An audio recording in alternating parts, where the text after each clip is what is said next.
365일 중에 동양과 서양을 통틀어 가장 많은 인구가 가장 오랫동안 가장 중요하게 의미를 두었던 그날이 하루가 있습니다. 바로 동지입니다. 오늘은 그 동지에 대해서 왜 그렇게 많은 의미를 두었는지 그 유래와 속설에 대해서 알아보는 시간을 가져보도록 하겠습니다. 안녕하세요. 건곤석화 소재학 교수입니다. 저는 동양미래예측학 박사 1호로서 동양의 미래예측학을 창시하기도 하고 동양역학 관련 우리 민속 쪽 관련 풍수지리나 이런 모든 부분들에서 잘못된 이론과 속설들을 그 원리를 밝히는 그런 역할들을 해오고 있기도 하죠. 우리는 보면 보통 이런 어떤 특별한 의미가 부여될 때 거기에 따라서는 사람들이 기원과 염원을 담아서 어떤 풍습들이 있는데요.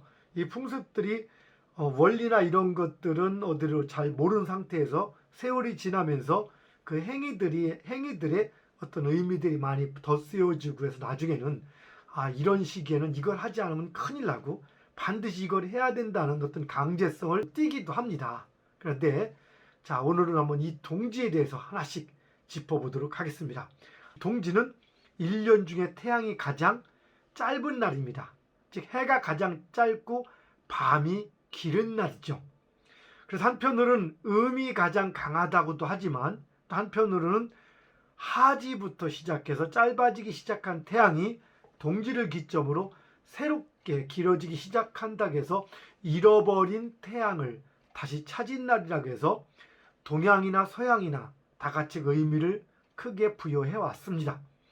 그래서 동양에는 작은 설이라고도 하고요. 그래서 큰 의미를 부여하고 새로운 태양이 떠오르는 날이다 보니까 한때는 동양에서는 이를 새해의 기점으로 보기도 했습니다. 그래서 특히 동지 때는 팥죽을 먹으면서 이 팥죽을 쏘가지고 문지방부터 시작해서 문에다 아니면 핫간에다가 아니면 집안 곳곳에다가 이렇게 팥죽을 뿌리기도 하고 바르기도 하고 또 팥죽에 새알이라고 하죠. 옹심. 그 팥죽에다가 찹쌀로 동그란 옹심이를 만들어서 혹은 나이만 먹으라고도 하고 그걸 동지 때 꼭 쏘 먹는 그런 전통들이 있었고 서양에도 태양신의 부활이라고 해서 상당히 많은 어떤 의미를 부여해왔고 심지어는 그리스도교 차차 성탄절 아기 예수의 탄생이 사실은 겨울이 아닌데 이걸 동지로 이렇게 유래를 동지 즉 태양신의 부활에 맞춰서 그 12월 25일을 성탄절로 함으로써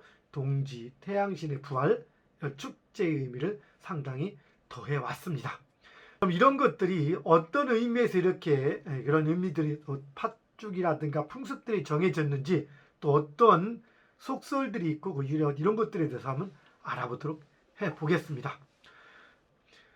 1년 중에 해가 가장 길다는 걸 아시는데 여기서 음양사상에서 해가 가장 짧다는 것은 음이 강하다는 것인 거고 그 다음에 새롭게 태양이 떠오른다는 것은 새로운 양이 시작된다는 것을 의미합니다. 음양사상은 태양하고의 밀접한 그 의미를 가지고 있는데요. 그래서 양은 바로 태양을 상징하기도 합니다. 그래서 바로 이 양이 새로운 양이 시작되고 새로운 태양이 떠오르는 날이다 보니까 당연히 의미를 부여할 수밖에 없었습니다. 이때 우리나라의 특히 풍습으로 보면 첫째는 동지팥죽 누구나 다 알고 있죠. 둘째는 하선동력이라고 해서 이건 바로 나라에서 동지 때가 되면은 달력을 만들어서 특히 동문지불한 옥새를 찍어서 상황에 따라서 황장력, 표지 색깔이 노라면 황장력, 청색이면 청장력, 백장력 이렇게 얘기해서 만주백관하게 나눠주고 관리가 이렇게 나눠주는 이런 역할을 했다고 합니다. 그것은 어떤 의미냐? 바로 새로운 해가 떠오르는 의미도 있지만은 바로 절기, 농사질 때 그런 시간과 절기의 가장 큰 의미, 새로운 시간이 시작되는 그런 의미다 보니까 이때 달력을 나눠주는 풍습들이 있고 그래서 일부는 지금도 현대에도 동지를 기점으로 달력을 나눠주는 그런 풍습들이 있기도 합니다. 근데 이것은 하선동력이라고 해서 겨울은 동지, 그 다음에 태양이 가장 길을 때는 하지라고 합니다. 그래서 하지 때는 부채를 나눠주고 동지 때는 달력을 나눠줬다 해서 하선, 부채선 짜줘서 하선, 그리고 여름에는 부채, 동력, 동지는 달력, 이런 말까지 있기도 합니다. 나라에서 주로 주관했던 풍습이기도 하고 임금께서 직접. 그 다음에 민간의 풍습직에서는 동지헌말이라는 것도 있습니다. 이건 또 뭐냐? 동지헌말이라고도 표현하고, 그 다음에 이것을 또 풍정이라고도 또 얘기합니다. 풍정. 그러면 농가 원령가라고 하는 우리 조선 후기의 어떤 민간 풍습을 담은 이런 그 책에 의하면은 동지 때가 되면은 민간 이제 여성들이 바로 시어머니나 시할머니들 여성들에게 새로운 버선을 이렇게 버선을 이렇게 좀 지어서 이렇게 바치는 그런 풍습이 있다고 합니다. 이러한 풍습들을 바로 실학이라고 하죠. 실학의 태두라고 합니다. 성호 이익이라고 아주 유명한 학자죠. 바로 이럴 때는 그 동지 때는 새 버선을 신고 이날부터 길어지는 해 그림자를 밟게 되면은 수명이 길어진다라고까지 이렇게 얘기를 하기도 했습니다. 이렇게 동지에는 여러 가지 이런 풍습들이 있어 왔습니다. 자, 그런데 왜 하필 팥죽일까? 그 중에서 그 많은 것 중에서 자, 팥죽에 대한 두 가지가 있습니다. 하나는 설화가 있고 어떤 원리적 측면으로 얘기할 수 있는데, 설화는 중국 민간 생활 풍습을 서술한 형초세식이라는 그러한 책이 있습니다. 이러한 책에 보면은 먼 옛날에 하늘 기둥을 부러뜨려서 하늘은 서북으로 땅은 동남으로 이렇게 기울게 만드는 그 공공씨라는 사람이 있었는데요. 이 공공씨에게 망나니 아들이 있었다고 합니다. 그 이 망나니 아들이 죽어서 전염병, 역병을 옮기는 귀신이 됐다고 합니다. 그런데 이 망나니 아들이 이제 해필이면 죽은 날이 동짓날인 거예요. 그래서 동짓날 죽어서 전염병 옮기는 귀신이 됐는데, 그러면 해마다 동짓 때가 되면은 이 귀신이, 역병을 옮기는 귀신이 그 제사밥을 먹기 위해서 집으로 찾아온다고 합니다. 그런데 이제 걱정이 되는 거예요. 이 마을 사람들이 오다가 혹시 집을 잘못 찾아서 아무리 집이나 잘못 들어가 우리 집으로 들어오면은 그 역병이 옮을까봐 고민하던 차에 마침 이 망나니 아들이 생전에 팥을 실어왔다고 합니다. 팥죽을 특히.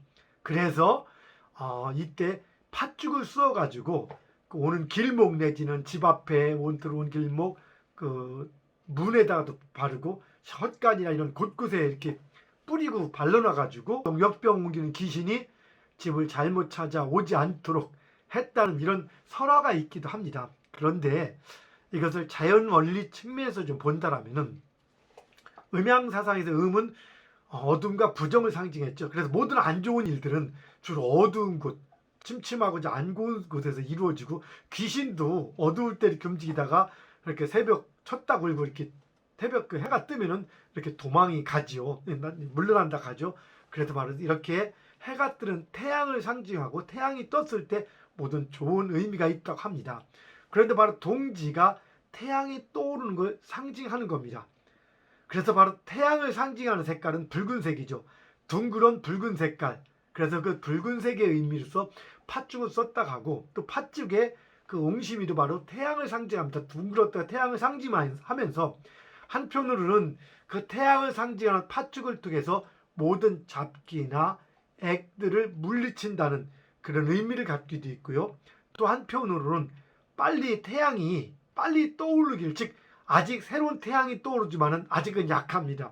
그 미약한 태양이 빨리 떠올라서 액기를 물리쳐주고 희망을 주게 하는 의미에서 그 태양의 어떤 그 기운들을 같이 담아서 거기다가 바로 팥죽과 새알까지 넣어서 먹는 풍습을 만들었다라고 보는 것들이 조금 약간 더 이제 원리적 측면으로 이렇게 볼 수 있는, 분석할 수 있는 그런 개념이기도 합니다. 자, 또 동지에는 또 이런 얘기도 있습니다. 혹시 들어오셨나요? 애동지라고도 하고 해서, 예를 들어 2020년에 동지는 바로 애동지라고 합니다. 그래서 애동지는 또 팥죽을 안 먹고 팥떡을 먹어야 한다 라고 또 의미가 또 중간에 바뀌어가기 시작합니다. 그래서 어떤 풍습들에는 원래 의미들이 있지만 세월이 가면서 원래의 유래들이 자꾸 바뀌어가는 현상들이 갑니다. 예를 들어서 이건 다른 얘기지만 음양오행설 할 때 그 오행 같은 경우도 오행의 목 할 때 이 원래 목은 뻗어가는 기운을 상징했지만 그 뻗어가는 기운을 가장 닮은 것이 나무인데, 그래서 나무는 상징해 나무가 뻗어가는 어떤 상징성을 닮았지만 그건 어디 가고 나무만 남아서 진짜 오행목이 나무인 걸로 쳐서 봄나무, 겨울나무, 동양지목, 뭐 이런 큰 나무, 아름드리 나무 이렇게 바뀌듯이 의미들이 많이 바뀌어가는데요. 어쨌든 이런 또 의미가 있습니다. 동지는 그 애동지가 있고 중동지, 노동지 뭐 이렇게 얘기하기도 하는데요. 원래 이제 그 동양에서는 음력이란 달력을 썼습니다. 음력은 달을 기준으로 한 거고 24절기는 태양을 기준으로 한 겁니다. 그래서 동지나 하준이나 입치 이런 것들은 바로 태양을 기준으로 한 거죠. 그래서 음력과 양력에서 차이가 약간 있는데요. 음력은 달을 기준으로 합니다. 그리고 우리 동양에서 또 음력을 볼 때 음력에서 보름 꽉 찬 보름의 의미가 있고, 그래서 초승과 보름을 상당히 중요한 의미를 쳤는데 매월 초하루에서 보름까지 이 시기는 태양이 아닌 또 달도 이렇게 떠오른다고 합니다. 그래서 다 말하자면은 이제 태양으로 칠 때 이렇게 타지처럼 떠오르는 개념입니다. 그래서 양의 기운이 상당히 무성해진다고 표현하기도 하고, 또 태양이 완전히 그 보름 전후로 해서는 왕성한 태양에서 강한 태양이라고, 젊은 태양이라고 표현합니다. 그래서 굳이 칠 때 한때는 이렇게 쳤습니다. 1일부터 15일까지는 태양이 떠오르는 시기다 해서 15일 이전을 애동지를 치고, 16일부터 30일까지는 이미 애동지, 젊은 동지가 아니라 이미 늙은 동지라 해서 1일부터 15일 사이에 들게 되면 애동지가 되고, 그 다음에 15일부터 말일까지 세게 되면 노동지라고 해서 이렇게 구분을 하다가 또 조금 더 세월이 흘러가면서 이걸 또 나눕니다. 1일부터 10일까지의 개념은 애동지, 10일부터 20일까지는 중동지, 뭐 이렇게 좀 치고, 이걸 그 다음에 20일부터 30일까지, 혹은 29일까지, 이제 29일 정도에서 마무리가 되니까 그때까지를 주로 이제 노동지라고 또 구분을 해서 이렇게 나누기도 합니다. 무슨 얘기냐면은 달이 한참 있지 막 초승부터 쳐오를 때까지는 달의 기운이 약하다고 합니다. 그리고 중동지 정도 돼서 10일부터 대략 20일까지는 상현부터 하현 무렵 그 사이인데요. 상당히 달의 힘이 강하다고 보는 겁니다. 그래서 양의 기운이 강하다고 보는 거죠. 그리고 그 이후에는 또 노동지라 해서 약하게 봤습니다. 그래서 이제 풍습에서 특히 이제 애동지가 될 때는 초승에서 이제 막 달이 마지막 이제 달이 가장 약했다가 차올라오다 보니까 아직은 약한 시기라, 달이 약한 시기인데 이건 음이 강하지 못하고 약하다 보니 여기 죽을 의미할 때 두 가지 의미가 들어요. 이 죽을 의미할 때 죽은 음이라고 펴서 이 음보다는 죽의 음이 약간 동지 죽은 조금 약하다. 그래서 죽이 아닌 떡이나 밥을 해먹여야 한다. 이렇게 의미를 부여하기도 하고, 또 한편에는 뭐 삼신한미가 아기를 지켜야 되는데 죽먹고는 못 지킨다 약하다 해서 다시 또 이렇게 죽이 아닌 요 시기, 특히 애동지, 즉 1일부터 10일 사이에 동지가 들어올 때는 애동지 이 시기에는 또 이 죽을 먹게 되면 애기한테 문제가 생긴다. 뭐 이렇게 저렇게 하면서 의미들이 좀 애동지가 애기로 와전이 돼가지고, 그래서 지금 풍습에는 1일부터 10일 사이 애동지에는 동지일 때도 팥죽이 아닌 팥떡을 해먹는다. 뭐 이렇게 또 이제 풍습들이 이렇게 변해가 있기도 합니다. 이 애동지 부분도 잠깐 화면을 보시면은 2018년 같은 경우는 음력으로 11월 16일에 동지가 들다 보니까 중동지라고 할 수 있고, 2019년은 11월 26일이니까 20일이 넘었기 때문에 노동지, 2020년은 11월 7일이니까 애동지, 2021년은 11월 19일이라 중동지가 되고, 2022년은 11월 29일이니까 노동지가 됩니다. 2023년은 11월 10일이니까 애동지가 되죠. 2024년은 11월 22일이니까 노동지가 됩니다. 물론 2027년 같은 경우도 아마 2017년도 애동지였던 걸 기억하는데요. 어쨌든 2020년과 2023년 같은 경우는 애동지니까 이 속설에 따르면은 팥죽보다 팥떡을 먹는다고 하기도 합니다. 그런데 원래 팥죽의 의미는 아까처럼 두 가지 의미인 겁니다. 빨간 색깔의 의미, 그리고 거기에다가 옹심이를 집어넣어서 바로 태양의 의미를 같이 넣었던 거기 때문에 굳이 사실은 그 떡을 해먹고 할 필요는 굳이 없습니다만은, 또 지금 많은 사람들이 그렇게 해서 일부 기존의 이제 전통을 무조건 많이 습성을 따르는 분들은 또 떡을 해먹여야 한다고 하고, 심지어는 보통 분들이 왜 그런지 원리보다는 이런 속설들을 들어가지고 그걸 또 상당히 강하게 받아들여서 떡을 해먹지 않고 죽을 쓰면 큰일 난다 또 이렇게 얘기를 하기도 합니다. 어쨌든 뭐 그렇게 이제 큰일 날 의미 자체는 그렇게 있다고 볼 필요 없고요. 이런 어떤 풍습들과 습성들이 우리의 그 원하는 소망과 기원까지 포함돼서 이렇게 움직인다 보시면 됩니다. 자, 그런데 크리스마스 축제도 바로 동지가 유래가 됐다 하듯이 원래 예수님께서 탄생한 시기가 겨울은 아닙니다. 그런데 로마 교화가 원래는 1월 6일이나 3월 21일 춘분 등을 성탄절로 정하기도 했던 로마 교회가 12월 25일로 확정한 데는 동지와 깊은 관련이 있다고 볼 수 있습니다.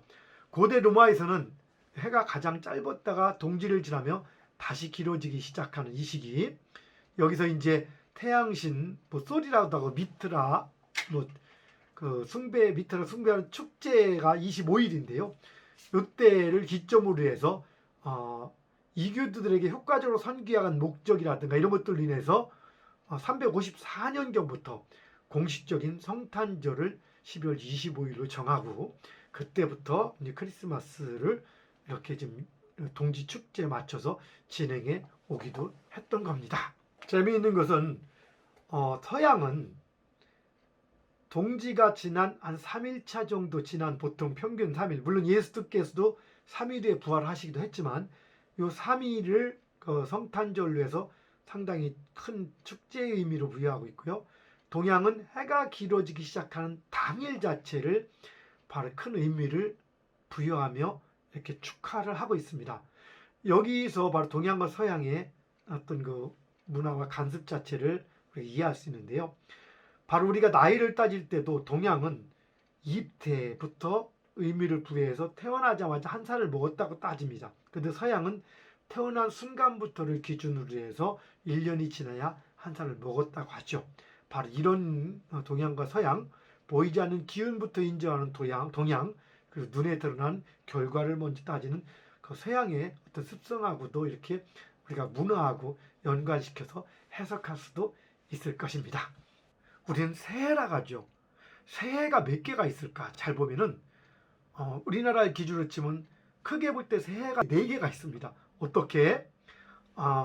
첫째는 동지. 정말로 새로운 태양이 떠오르는 시기는 동지입니다. 동지가 진짜 새로운 태양이 떠오르죠. 그런데 사주팔자나 이런 거에서는 동지를 새해로 보지 않습니다. 입춘을 새해로 보죠. 그건 왜 그럴까요? 이런 겁니다. 사주팔자가 입태, 아기가 임신했을 때가 아닌 태어날 때를 기준으로 따지는 겁니다. 왜? 현실의 의미가 있다 보니까. 그래서 말하자면은 입태하는 시기를 동지라고 본다면 출생이 입춘인 겁니다. 그래서 실제는 입춘을 기준으로 사주팔자의 기준이 바뀝니다. 그런데 이건 기운이고, 우리 현실에는 사실 구정이 있고 신정이 있습니다. 그래서 동지와 구정과 신정 그리고 입춘에서 4개의 새해라고 얘기하기도 합니다. 이건 무슨 의미냐? 현재는 사상이라고 하는 사방과 사방, 사계절, 사상 이렇게 얘기하는 그런 그 동양의 습성들이 있는데요. 여기에 맞춘다면 세상 모든 것은 4개로 많이 보인다. 기운적으로 칠 때는 동지와 입춘이 제대로 된 새해라고 볼 수 있는 거고요. 현상으로 친다라면 구정과 신정이 되는 거고. 근데 여기서 굳이 또 따진다면 오행이라는 측면을 가지고 따져서 그런 의미, 자, 동지에서 해가 떠오르는데, 해가 떠오른다는 것은 양이 길어진다는 겁니다. 어쨌든 우리가 한국에서 볼 때, 우리나라에서 볼 때는 4개의 새해, 서양 같은 경우는 구정이 없다 보고 대신 크리스마스를 크게 쳐서 4개가 되기도 합니다만은 어쨌든 그 새해가 친다면 4개의 새해가 있는데 그 첫 새해가 동지. 그래서 사실은 동지는 생각보다 많은 의미를 부여받고 있습니다. 왜? 정말로 우리가 출산을 할 때 입태가 있었기 때문에 출산이 되는 것이다 보니까, 그래서 동지부터 입춘까지 기운 측면에서 본다면 동지부터 2월 4일에서나 5일쯤, 2020년은 12월 21일이 저녁 7시 무렵 7시 2분이 정확하게 동지점이 되고요. 그 다음에 2021년은 2월 3일이 바로 지금 현재 그 입춘이 됩니다. 그래서 바로 그 시기까지는 입태부터 출생까지 시기이다 보니까 이 시기가 바로 태교를 하는 시기입니다. 그래서 조금 더 지혜로운 사람들은 동지 팥죽이나 이런 걸 먹어준다는 의미는 또 조금 더 의미가 있는 부분도 없지는 않습니다만은, 그걸 떠나서 바로 이런 시기는 동지의 의미를 이렇게 우리가 새기면서 새로운 기운이 생길 때이기 때문에, 즉 뭔가 새롭게 시작될 때, 이때 좋은 기운, 좋은 행동도 하고 정말 우리나라의 동쪽에 해당되는, 우리나라의 동쪽에 들어가서 새로운 태양이 떠오르는 것도 해돋이도 바라보면서 바로 입태, 출산, 입춘, 2월 초에 입춘에 새로운 태양, 정말로 새로운 해가 시작되기까지 바로 입태라고 본다면 태교하듯이 좋은 의미를 많이 부여하고 좋은 기원을 염원한다라면은 정말 2021년, 그리고 항상 2022년이나 2023년